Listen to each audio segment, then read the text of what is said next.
educator.com. But this afternoon, right here, I'm here with Mike Lammers, who works as an education specialist at the Journey Museum and Learning Center in Rapid City, South Dakota.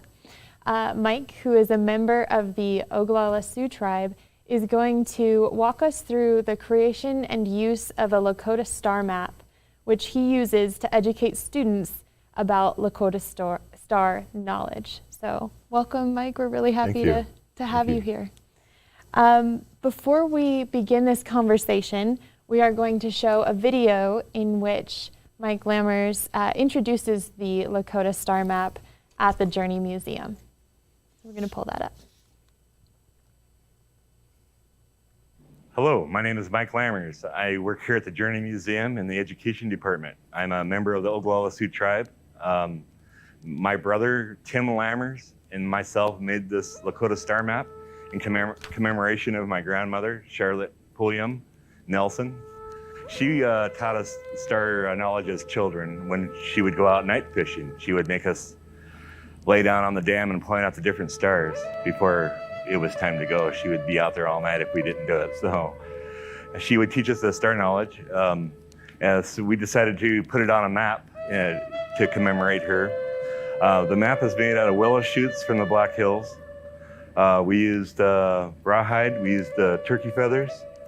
The gray hair on the hide is to commemorate the grandmothers, the unchis. To make the circle, which signifies the red racetrack, we used actual dirt from the red racetrack. Basically, what I teach here at the Journey Museum is I teach our knowledge on how we would use the stars to navigate. Find the North Star. It's usually the brightest star in the north, and we call that's also Polaris. That's the main star that we used for navigation. Polaris is in the handle of the Little Dipper, and based on where that Little Dipper is used like a compass. So I tell them, find the North Star. If you can't find the North Star, find the Big Dipper. And then use these two stars to line up, because they line up directly with Polaris. So once you find the Big Dipper, you can find the Little Dipper. Once you find the Little Dipper, you can usually find Orion's Belt to find the animal. And I'll go into more what the animal is. But we would basically use the Little Dipper as a compass based on where that cup was around the time of the year. So this map was made to rotate it as you were looking at the hills. What I was taught by my grandmother was she made us point out the different parts of the animal. And the easiest way to find the animal is to find Orion's Belt, which is right in the middle. And then the two other stars of Orion is Betelgeuse and Rigel. If you look at them, one looks red and one looks blue with a binocular from here. If you line up the tail, you can find the brightest star in the sky, which is Sirius. That's Tiamni Sinte, or the tail. And then Tiamni Pa, which is the head. On the exact opposite end is the Pleiades constellation. You can't quite see the 7 stars in there unless you use a binocular. But you can see a pillow of stars at the head. So that's what we call the animal. And based on the way this spun, would tell us what time of the year it was. The different constellations that we have on here, again, is the Leo constellation, or the Inipi. We have the Big Dipper, Little Dipper. We have the Tiamni. And then right across from there is a significant, it's the Gemini constellation. It has seven stars in it, major stars. And that's depicted for for Devil's Tower. You have the Snake constellation down here, the Elk constellation, and this is Triangulum. Okay, this is a map of the Black Hills. I mentioned the red racetrack earlier. The red racetrack is a creation story by the Lakota people, where the 4-legged animals were angry at the 2-legged man. They wanted to overtake us, take us out. So they declared war on the 2-legged. The other 2-legged animals protested, saying that's not fair. We have 2 legs. You can't go after us. So they decided to have a race around the Black Hills to see who was going to be dominant. There's several versions of that story where they raced 300 times around the Black Hills. Some say they raced once. But if you look at this formation on the map, you see a red formation that goes around that. That kind of supports that. This is a geological map of our Black Hills. And that kind of supports that red racetrack theory. Down in here in Hot Springs, you have the Mammoth Dig site, which also supports that there were a lot of animals going through there. But the way the race ran was the race started and the buffalo led most of the race because they're the most powerful, strongest animal. Getting toward the finish line, a magpie flew up and landed on the buffalo's horn until it got close to the finish line, and then the magpie flew ahead and won the race for the two-legged. That's what makes the man dominant over the four-legged. That's also the creation story on how we were given the bow and arrow to use to hunt the four-legged with. So that's our creation story on how the two-legged became dominant over the four-legged. Why we hunt the buffalo, why we hunt the deer. And they say to this day, when a magpie flies overhead of other animals, they'll stop eating and look up to give homage to that magpie for winning that race. We use these training aids here at the Journey Museum at 222 New York Street in Rapid City. We can also be reached at thejourneymuseum.org. We have Journey into Space, which we run every day, which gives us a tour of the cosmic planets and stars. And you can come down here and learn Lakota Star knowledge from me down here at the Journey. Awesome. So that was Mike Lammers at the Journey Museum. He was giving us the full-scale version of the Lakota Star chart.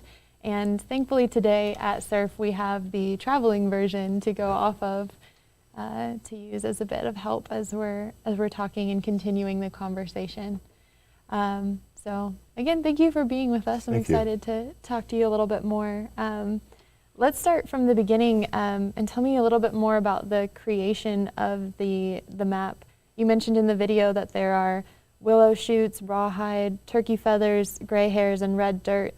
How did you and your brother go about collecting all of these materials? Well, everything was collected in the Black Hills. The horsehair was dyed gray. We got that from one of the stores there in Rapid City. The red dirt was actually collected from the red racetrack, which runs right through West Rapid City. We put the gray hair on there to commemorate our grandmother, Grandma Charlotte out of Utah, who taught us this at night. She basically would drill it into us while we were night fishing. She'd make us lay down on the dam and point out the animal and the different parts of the animal, and she would basically refuse to go until somebody could give her the knowledge. So, but we'd be out there till 2-3 in the morning. But so yeah, and then the willow was collected also in the Black Hills. We wanted to use everything from the Black Hills. That star map is a reflection of the stars during the winter solstice, which happens to be my birthday on December 20th. Most of the artwork was done by my older brother, who's a renowned artist, Tim Lammers. But yeah, it was all done to commemorate our grandmother. That's fantastic. Did you have other star charts to base the project on, or did you depend solely on the knowledge that was passed down to you? We had to use the knowledge that was passed to us because there are no other star charts. To our knowledge, there were 3 prior to the 70s. One of them happened to be in the Wounded Knee Training Post prior to the occupation. It disappeared. That was one of the only Lakota ones that we knew of. So there is no reference to use from. We did find one, a Kiowa one, that was turned into a drumhead that looked nothing like this. It just had stars on it.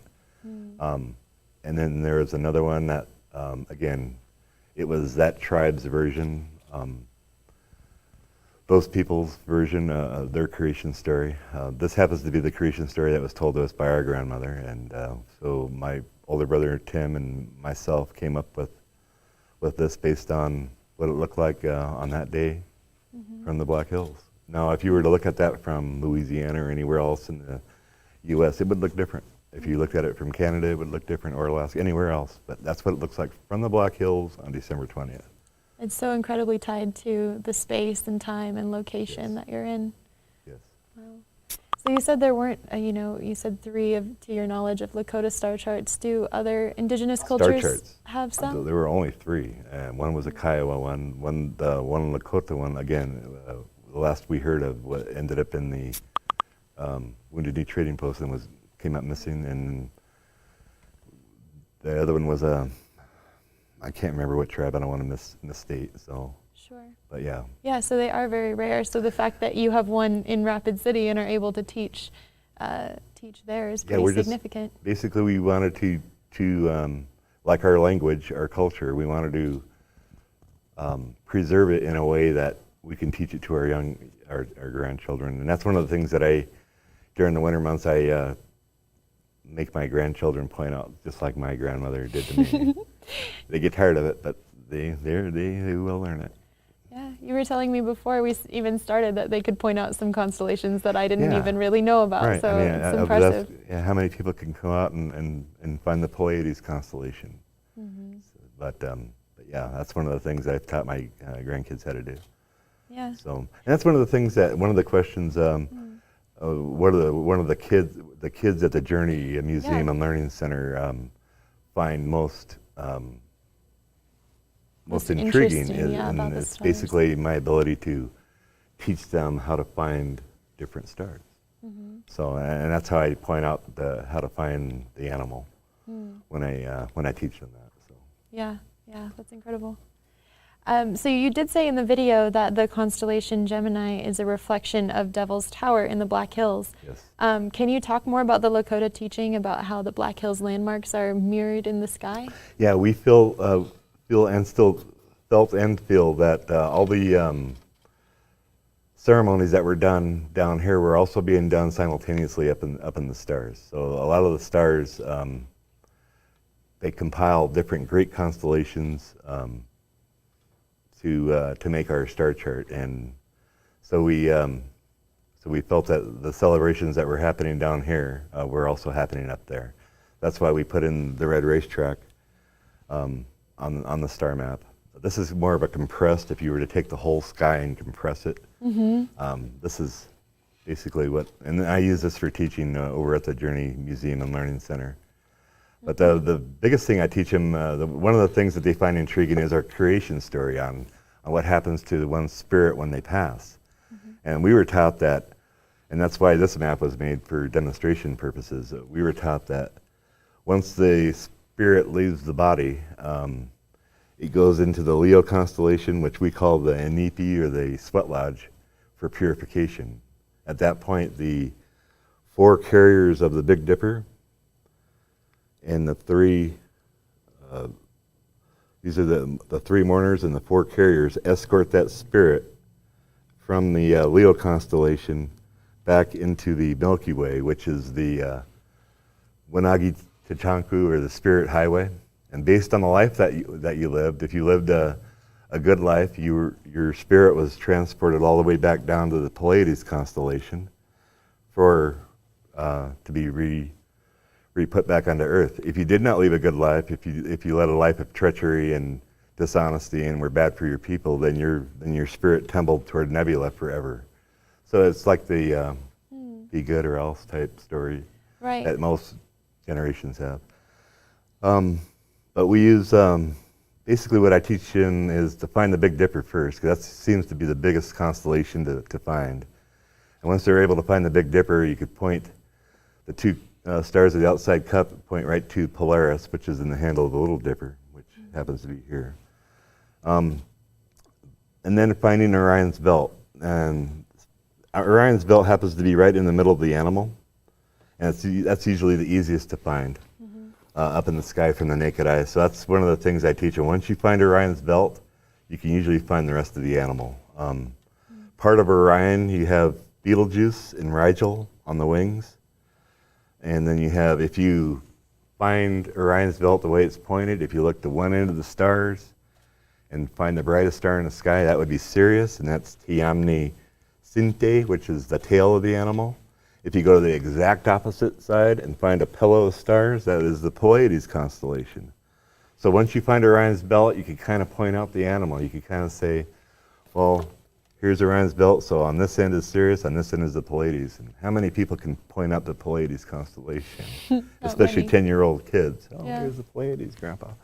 But so we used other constellations like Pleshla, which is a very holy place for us during the summer. That's represented right here in the middle of the animal. Would we know that by a different name in the Black Reynolds Hills? Prairie or Okay. Old Baldy. If you were to look at a map of the Black Hills, a geological map, you'll find a bald spot right in the middle. That's Reynolds Prairie. Okay. It's what's called Reynolds Prairie now. We called it Placelau or Old Baldy. Sure. But we used the stars to tell us what time of the year it was to move. So this time of the year, during the summer solstice, you can't even see the animal unless you get up at 3 in the morning and look at the horizon. You could kind of see Orion's belt, but you almost need special equipment. The constellations that are available that you can see now are, of course, the Big Dipper. The Milky Way, you can kind of see in the southern sky early in the morning, but that's also, you can use binoculars. If you don't have any city lights, you can usually see the Milky Way. But most of the features on our star map are visible during the winter. Right now you can see Triangulum, or the elk, or we call it Heihaka, but that's the elk. And then Chanchasha, which is the red willow constellation, and the Kia is the turtle. And you could also see the snake, or Zuzucha. Right. And are each of these tied to a geological location in the hills, or just most of them? Just most of the animal. Of the animal. And then you have different stars that make up different points in the Black Hills. Okay. I have them written on the back here. Sure. But yeah, like Bear Lodge or Matotipila, which is Devil's Tower, but you see the number 7 a lot. You see 7 stars in the Gemini constellation. You see 7 stars that also correlates with the 7 sisters, the 7 mountaintops along the Black Hills, which we call the 7 sisters. So those also correlate with the Black Hills. Right. And going back to the constellation, the animal, does that constellation refer to a specific animal, or does it represent multiple? Even within our Oceti Shakawi, which is our 7 council fires, that's our 7 different tribes within our Oyate. There are different versions. One version has it as a 3-headed monster. One version has it like a Nessie type water monster. We were always referred to it as the monster.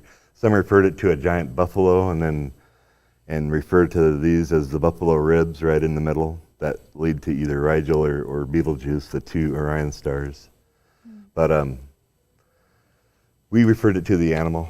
So even within our own Oyate, we had 3 different versions of it. So imagine every other people's version, Right. But it seems, the one thing that seems clear, every religion, every people uses Orion's belt for one thing or another. The Egyptians used Orion's belt to build the pyramids. If you look at overhead shot of the 3 pyramids, they're exactly lined up like Orion's belt. Every people uses Orion's belt for something or another, guiding themselves within the stars. Yeah. Yeah, as you walked us through the chart in the video, you used many of the Greek names like Orion and Gemini to refer to some of the constellations. And then sometimes you included the Lakota name as well. Do you find that the students who come to the Journey Museum more often know the Greek name and then can link it to the Lakota name once they learn more? I try to get them. So I'll use if I know it, I'll use the Greek name first and then give the Sioux or the Lakota version. I don't like to use the word Sioux because that's a name that was given to our people by the French, which means snake. Suzacha. Yeah. But the French just credit to Sioux, and that's how our tribe got called the Oglala Sioux, or the Rosebud Sioux Tribe, and we call ourselves the Oceti Shakawi, 7 council fires. The 7 different, the Nakota, Dakota, and we happen to be the Lakota side. Right. The language is just slightly different, but it's all pretty much the same. You can tell Right. when somebody's speaking what part of the 7 council fires they're from.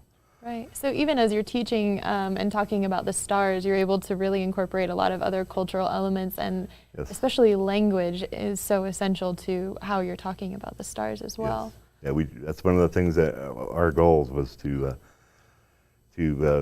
preserve our heritage, and the only way to do that is to save our language and save our customs and make our grandchildren aware of it. Yeah.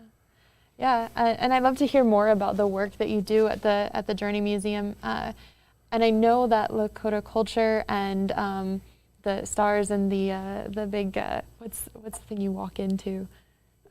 The Star Room? Yes, the Star Yeah. Room. That's a huge part of it. But can you tell me what the main mission of the Journey Museum is? What is that center all about? The Journey Museum and Learning Center is basically a timeline, a giant timeline. It starts from at the start where the stars, and it goes from there to a geological, how the hills were made. It goes into the paleo side where man meets Earth, and then it goes from the paleo into the archaeological side, and then from the archaeological side it just timelines right into the Sioux Indian Museum, which is part of the Indian Arts and Crafts Board, a very extensive collection. And that's where one of my specialties is working with art, reproducing art. That's my older brother Tim Lammers. That's his niche, is recreating items made identically the way they were made back then. So we will go out and find the exact things that they were made from, use the exact same techniques, the dyes, everything. And that's what makes his work so unique. Such as the quill work that's on here. This is all quill work done by him using porcupine quills. Oh, wow. He even used the beaver hide so he could show kids what an actual beaver feels like. Right. So a little bit of buffalo hide on here, and it's all in a matter of teaching. Yeah. So this Tell basically me about, gets tell me about these shells. they're just kind of shells that were freshwater shells that were traded. Okay. And but yeah, so it's when I'm going through the museum teaching them cultural things like what a buffalo feels like. Well, this is a little bit of buffalo fur they can actually touch, or none of them have ever felt porcupine quill work before. So I'll say, well, this is quill work, and this is what it feels like. It gives them an opportunity to put hands on, which Yeah. you don't really see in a museum. You can't touch anything, right? Yeah. And you could go over and pet Benny, the pet buffalo that we have. But other than that, So his artwork and trying to reproduce things as accurately as possible, as kind of that's what the star chart was born out of, and you Yes. guys doing it in that same way. What other things has he and maybe you been a part of making? he's most famous for his shirts. He does war shirts, and he does them the way that they were made back then, using quill work. They're very valuable. Most of them, as they leave South Dakota, they just gain in value. Seems like whoever buys them takes them or resells them. So a lot of his work is over in Germany, Europe. He has work up in Canada, up in the Shoe Hall of Fame, the Moccasin Hall of Fame. He's got a pair of moccasins up there that he did. Yeah, you guys just Right. phenomenal. I picked up a lot of it. As we both get older, we decided that we couldn't find any of our kids that are willing to step forward, and so 10 years ago, I decided when I retired from my other job, I decided to step in and learn his ways, and here we are. I've been with the Journey Museum and Learning Center for 4 years now, and love it. I love working for Troy. He's a great guy, Troy Kilpatrick. I love everybody there at the Journey Museum, and the bus groups that come in for tours just absolutely love us. Yeah. So a lot of the knowledge that you and your brother got was like oral tradition from your grandmother. That and a lot of books, yeah. And a lot of books. Yeah, a Okay. lot of I was books. going to say, like, does having that tangible star chart to point and say this is the knowledge, has that really helped pass it on to the next generation without just the oral stories, to be actually able to point and have them feel, like you said, to be able to feel the Right. texture and Right. imagine it in the sky? Exactly. Trying to, because I want it ingrained into them so they could give it back to their grandchildren. And we're hoping that one of them picks up the art and continues on with it. And we have a couple that are tinkering, so it's That's awesome. promising. Yeah. So what else can visitors learn about the stars and about a Native American culture at the Journey Museum? There's quite a bit, actually. There's extensive, usually we don't have enough time on the bus tours to cover everything, so we kind of have to figure out how much time they have, and then kind of squeeze, because there's a lot of parts of the museum that need to be seen, because after the Native American part, then you go into the Minaloosahan Society side of it, where the settlers came in, the buffalo hunters came in. We have a section for deadwood, we have a section for For when our last partner is the city of Rapid City. So there's a section that covers the Rapid City flood of 1972. So, so as far as what we try to instill is, I mean, is kind of like children. You have to gauge sometimes they have an attention span of a gnat. So as soon as they start to wander, we move. We're moving. Yeah. You know, we don't want to lose them.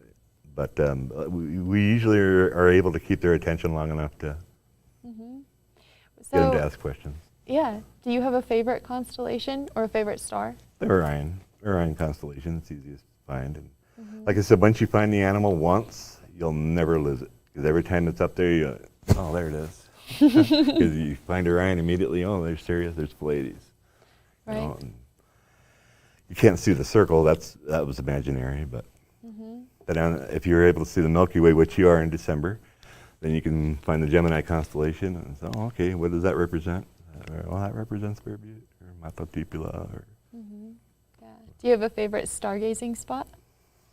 Right, up on Star Village in Rapid City, South Dakota. There's a dark spot up there. You have to get away from city lights, but up there it's high enough above the city lights you can usually.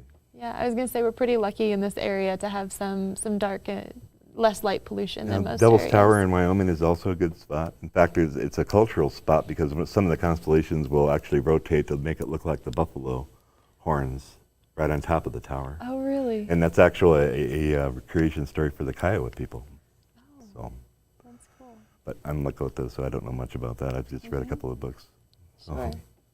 Well, I feel like you know so much, and we've kind of worked through all of my questions. Is there anything I should be asking you about that I haven't yet? No, other than we grew up on the West Coast, and we immersed. My brother immersed himself with books. He read every book in the library concerning Native American anything, and kind of figured out what was what, and then got into arts early on in the Oakland Art Institute, 70s, and it went from there.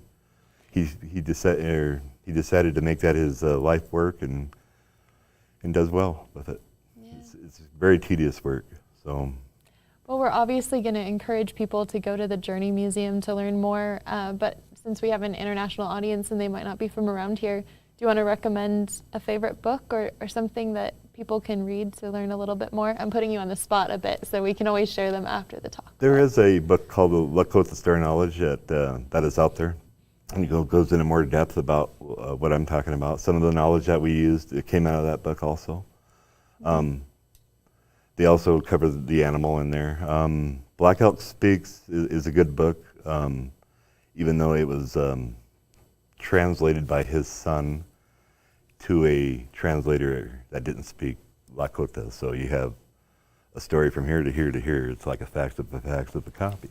So some of it's, but in that book they cover a lot of the covers his trials and tribulations. It also covers the wounded knee, the ghost dance, because he made shirts for the ghost dance, which is what caused Wounded Knee to happen. They had outlawed dancing back then, and our people were frustrated at the point because there was no food, and so they made ghost dance shirts out of muslin, which the shield is made out of. That's why the shield is made out of muslin. Basically flour sacks that were given to them as commodities. That was the only material they had to make shirts with. So they made so Black Elk himself was a maker of the ghost dance shirts. So he would go from people to people. He would make 2 or 3 shirts and show them how to make them, and then go on. So, and then Wounded Knee happened, where the massacre happened, and they decided that they had to stop. They wanted to go to war, but they had a big meeting and decided that we don't have the resources to wage a war like that. We have to give up. So that's when they succeeded. Yeah.